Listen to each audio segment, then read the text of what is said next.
Subscribe to our YouTube channel and press the bell icon to never miss a video from Radio 1. We got Dr. Shane Creado joining us. He's a sleep doctor, also a sports psychiatrist and an author. He practices functional sleep medicine, integrative psychiatry, and also sports psychiatry. Welcome right back. Good to have you back on after, a few months, actually. Yes, Erica. It's so great to be back. Thank you for having me. So this time around, Shane, I'd like to spotlight sports psychiatry, seeing as we're just over with the Tokyo Summer Olympics, but a lot of issues came to the fore with respect to sports and psychiatry. I'm going to start off with the most obvious, Naomi Osaka and Simone Biles prioritizing their mental health and using the global center stage to do so. Will that make it easier for you as a sports psychiatrist to do your job going forward? I hope so. There's good and bad things to take away from this. First of all, it is amazing that they are really putting mental health center stage. So everyone knows that it's an important issue that needs to be addressed, whether you're an elite athlete or whether you're a regular person just trying to make it through the day. So a decade ago, it was rare to hear about athletes talking about such mental health challenges because athletes want to be the best they can be, and they always want to think that they can do it all, that everything is under their control. But however, when it reaches a crisis point, that's when things tend to fall apart. Yeah. The bad thing with this is that it can be politicized. Here in the States, there's people who are saying that Simone Biles was weak. She made it all the way to the Olympics. She betrayed her country. People might think that it's okay to give up as well, and that's not a healthy message to send across as well. And then we tend to compare ourselves to elite athletes without really knowing what they're going through, blaming them. So there's the bad. But the good is that there's more awareness when it comes to mental health issues. And we know that we're human beings. They're human beings as well. And we try to do the best we can. Why would Simone Biles make it all the way to the Olympics, get there, and probably last Olympics, and then decide not to do something because she's somehow mentally weak? You cannot be an elite athlete if you're mentally weak. And I don't like the term mental weakness either, because I go with fortitude. What does it take to overcome those mental barriers and get to be the best version of yourself for you? Whether you're an elite athlete, Erica, or whether you're just trying to make it through the day, have a regular job, come back home to your wife and kids or husband and kids, and try to be the best person you can in all aspects of life. Yep. Okay. Now, we have been fed a stereotype of elite athletes having these almost superhuman abilities to withstand tremendous pressure and to keep performing at the highest levels. What does it actually take to develop that mental composition to be able to deliver, every single time? How does one develop that mental capacity? And what does it really take? It takes a lot of hard work. Winning and losing are both active processes. And the way I think about it is the moment you lose is the moment you stop fighting and working hard. Yep. So losing is choosing to give up, right? Choosing to stop fighting, and then you lose. As they say, you're not going to score a century when you go out on the pitch to bat. You're not going to score a century if you don't go out on the pitch. If you stay in the pavilion, you're never going to score a run, let alone a century. So first of all, hard work always pays off. And to get that mental resilience, sport, a large part of sport is a mental game as well. Not everybody deserves a cookie or an award. And the research shows this as well. When school students were each given an award, irrespective of their scores, the students who did badly felt bad about it because they said, we don't feel we deserve this. And the students who topped the class felt bad as well because they said, we worked so hard for this. So why does everyone else get the award as well? So to take that resilience forward in the sports arena, I always want my athletes to remember why they started it in the first place. Obviously, there was a love for the sport. To pick up a cricket bat at the age of 5 or tennis racket at the age of 3, right? Like Rafael Nadal. But then the more practice you get, the higher on up in the ladder you go, it becomes your full-time job. It becomes your identity. And that can take away from other aspects of your life. And then you have this cognitive dissonance. There's a difference between who you feel you are and all these other aspects of your life, and then sport has somehow become the be all and end all. So it's important to connect your passion with sport in terms of moving forward with resilience, overcoming barriers, and figuring out the underlying factors contributing to the barriers rather than just focusing on the barriers themselves. Okay. Now, in aggressive sort of high contact sports, like say wrestling or martial arts, boxing, all of that, we've also been fed stereotypes like tough guys don't cry. Is that changing, do you think? I mean, is it okay now to be human and give in to high pressure situations? Is it okay? Now, that's a challenging question, right, Erica? Because is it okay for the person themselves, or is it okay for everyone else who's rooting for them? Because an athlete is never just an athlete. They have a whole team behind them. They have family, they have loved ones, they have fans, they have people who work on their behalf, who sponsor them, they're advertisers. It's all of the above. So it is okay to be human. It is okay to step back and say, what do I need? And how do we know the difference between stress and anxiety, or something that's really defeating or truly depressing? The difference is your functioning impaired? Are you unable to get through the day because of your depression or because of your anxiety? Are you unable to perform normally in your social life, in your personal life, in your professional life? If you're unable to function effectively, then it's an issue. You need to seek professional help. Whether you're a man or a woman, the fact is, yeah, we can all cry. That's okay. There's also cultural component to this, isn't it, Erica? So in certain cultures, men and women have different roles. Men are supposed to be the tough guys. Man up, as they say, right? There's a good reason they say man up. And that can really make people bottle up their emotions. And under pressure, once you reach a tipping point, remember, if you're stretched too thin, you can snap. So I hope it's changing on the international front. There's so deep rooted cultural implications there too, and individual implications. So, what I would say is, remember, you may be one of the herd, but it doesn't mean you must have this group think or this herd mentality. Reflect, spend some time with yourself, try and feel things out. Is this situation so debilitating that you can't function properly? Are you having thoughts about not wanting to live anymore? Then it's an issue. Then you should seek help. However, if you are managing to navigate situations and life comes at you, there are ups and downs, like the tides on Jew Beach, there's high tides and low tides.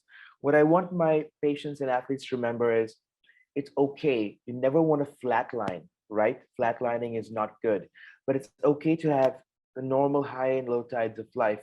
What we don't want is the emotional tsunamis knocking you off your feet. The goal is to be a better surfer, learn to navigate those tides better. Okay. I like that last bit. Learn to navigate the tides better. And I just think a good cry is always good. That's just me, though. I agree.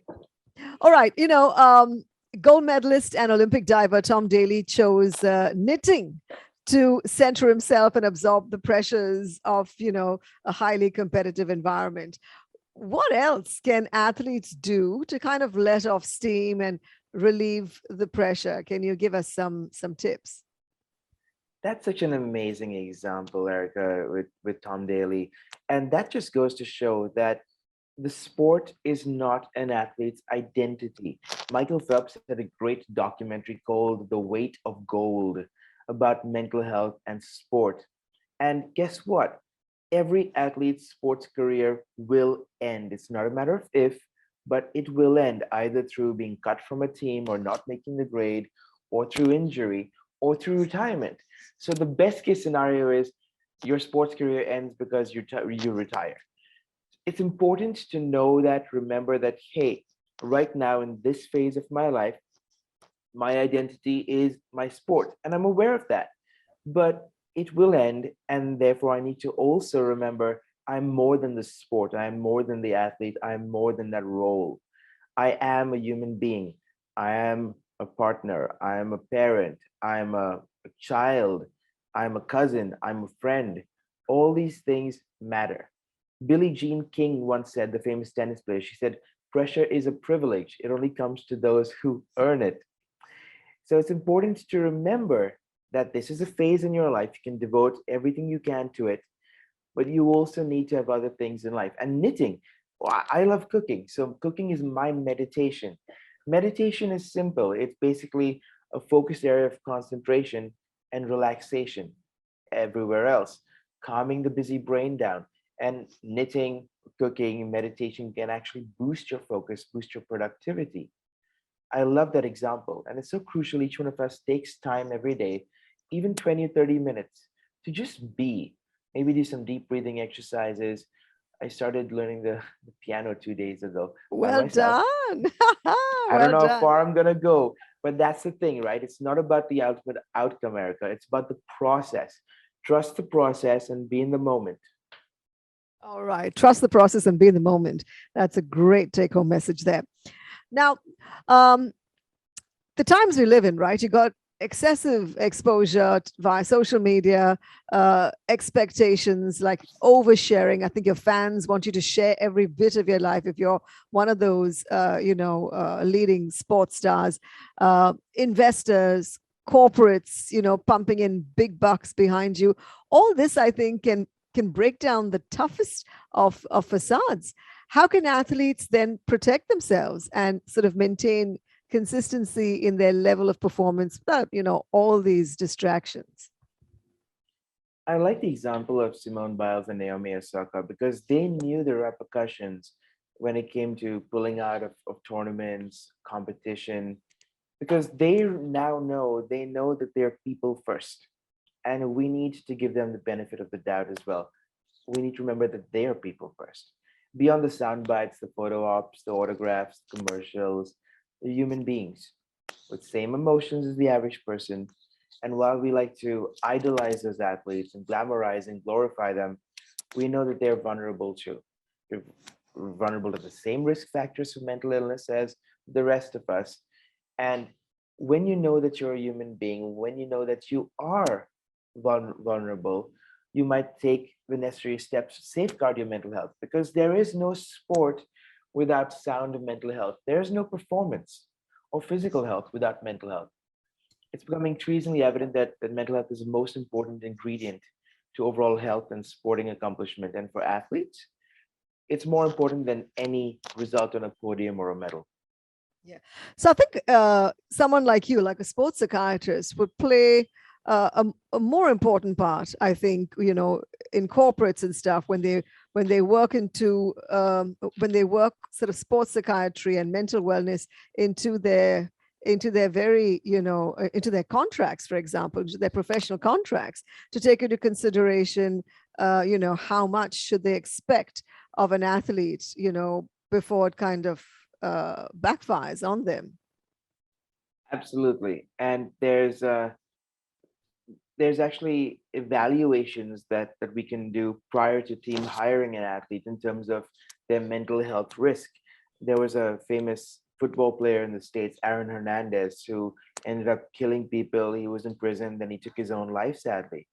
And so, does an NFL or any sports team want to invest millions of dollars, crores of rupees in an athlete if the athlete is not going to perform? Because guess what? The reality is athletes are paid based on how much the earnings that the sport generates, right? That's it's simple math there.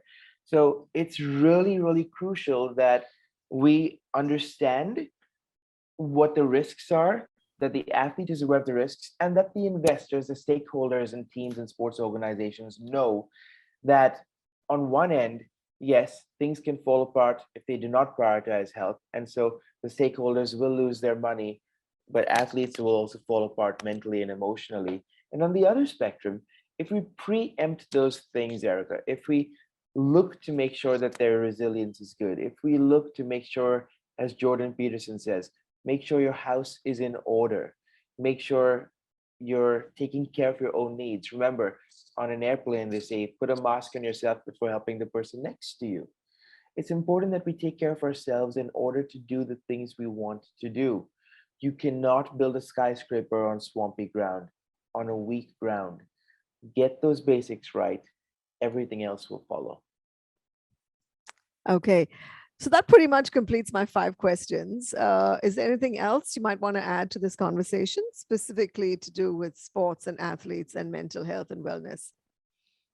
I think we can really take valuable examples, Okay. understand that these athletes are using their platforms to promote an awareness of mental health issues, Yeah. and that just because we're going through stressful things in life doesn't mean that we must quit our jobs and take time out, because we need to build emotional resilience. We need to build fortitude. That's what life is about. It's about learning. Why do you think steel is so hard? It's because it's forged in 4,000-degree heat. Mhm. So we need to be able to go through life, be adaptable, survival of the fittest. At the same time, knowing when we're reaching a breaking point, if we are reaching it, and seek resources, talk to people, support each other, get professional help when needed. Okay, so I'll come in and ask the question. I'll say, suppose I have every intention of showing potential to becoming a professional athlete, and that's the path that I want to follow. How intrinsically aware must I be about mental health and wellness towards contributing towards the success of my career? And that's when you can come in and take that through. Okay. Okay, so one more question. So, if a person is interested in following, sports as a profession, becoming a professional athlete or a sports person, how intrinsically aware must he or she be about his mental wellness, mental capabilities, to be able to make that commitment and understand the importance of it before signing up to be a professional athlete? You know, the saying goes, we never know what we're capable of until we're pushed to our extremes, and then we can Yep. discover different levels of potential there. They call it the runner's wall, where runners are training and they hit the wall emotionally and they can't get past that. But if you Yes. do understand that you're going to be pushing yourself to the limits you've never come to before, know that there is help, know that you can seek resources if you are going to uncharted territory, because that's the purpose. When you Mhm. start picking up a tennis racket or a cricket bat, you don't know how good you're going to be. You're going to not do very well a lot of the time. Even Michael Jordan was cut from his basketball team back in the day before he became a professional NBA player. Right. So it's important to remember that there will be many falls. You need to get up and carry on. The Japanese have a saying, fall down 7 times, get up 8 times, something like that, Right. Okay. right? Thomas Okay. Edison said, I Yeah. didn't fail 10,000 times. I learned 10,000 ways in which not to build a light bulb. So Right. understand that it takes a lot of work and discipline, but also understand that there are resources. People will have your back, and connect to those resources when you need to. Right. Which also brings me to the Simone Biles' case, because clearly they have a huge team supporting, the athletes and the gymnasts. Did they not see the signs, before, in the lead up to the Olympics? I'm guessing they didn't, because then, it wouldn't have sort of turned out the way it did. That's an important consideration, right, Erica? I don't work directly with Simone Biles, but I do know someone else on the gymnastics team. And it would make sense that an elite athlete such as herself, with an amazing support system there, they could have kind of preempted what might happen at the Olympics, high pressure situation, working your whole life up to those few seconds over there in your performance. Yeah. At the same time, she had what's called twisties, where you can't really judge your equilibrium when you're twisting and turning and jumping and flipping. You don't know where the ground is. You can get disoriented while spinning in the air.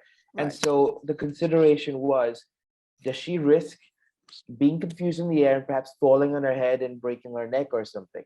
So that's different from, oh, I just wasn't feeling it was my day, and so I'm not going to perform today. I doubt that's the case, because they worked so hard to reach that point. But truly, it is our duty to tap in and say, okay, are you okay? Or do you need some extra support right now? What is it going to take to get you to come back to your equilibrium, your new normal mentally, in order to perform at your peak? Right. One of my patients once told me, she said, doctor, when I can't trust my own mind, who can I trust? I was a young med student at the time, and all I could say was, when you can't trust your own mind, remember to trust those who have your back, who are in your corner. Yep, very true. Very true to have that solid support system. Thank you as always for joining us. It was a pleasure chatting with you, and looking forward to many more of these. I would love to. Thank you for having me, Erica. Such a pleasure.